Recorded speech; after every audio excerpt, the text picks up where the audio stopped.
శ్రీశైలం మహాక్షేత్రంలో ఉగాది మహోత్సవాలు 4వ రోజుకు చేరుకున్నాయి. ఉగాది పర్వదినం కావడంతో భక్తులు భక్తి శ్రద్ధలతో స్వామి అమ్మవార్లను దర్శించుకుంటున్నారు. ఆలయ క్యూ లైన్లు నిండిపోయాయి. శ్రీశైలం ఆలయం సర్వాంగ సుందరంగా తీర్చిదిద్దారు.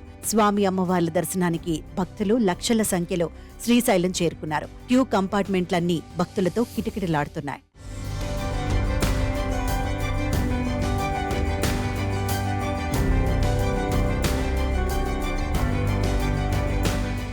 భక్తులు అధిక సంఖ్యలో శ్రీశైలం చేరుకోవడంతో ఆలయంలో భక్తుల రద్దీకి అనుగుణంగా స్వామివారికి సర్వదర్శనాలు, అభిషేకాలు, సామూహిక అభిషేకాలు, అమ్మవారి కుంకుమార్చన పూజలు తాత్కాలికంగా రద్దు చేశారు. భక్తులందరికీ త్వరితగతిన దర్శన భాగ్యం కల్పించేందుకు స్వామివారికి అలంకార దర్శనానికి భక్తులను అనుమతిస్తున్నారు.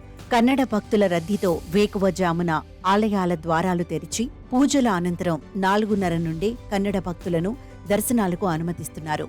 3 క్యూ లైన్ల ద్వారా భక్తులకు దర్శనాలు కల్పిస్తూ ఉచిత దర్శనం, శీఘ్ర, అతి శీఘ్ర దర్శనం, 500 దర్శన క్యూ లైన్ల ద్వారా భక్తులకు దర్శన ఏర్పాట్లు చేశారు. క్యూ కాంప్లెక్స్ లో వేచి ఉండే కన్నడ భక్తులకు నిరంతరం అల్పాహారం, బిస్కెట్లు, మంచినీరు, మజ్జిగ అందజేస్తున్నామని ఈవో పెద్దిరాజు తెలిపారు.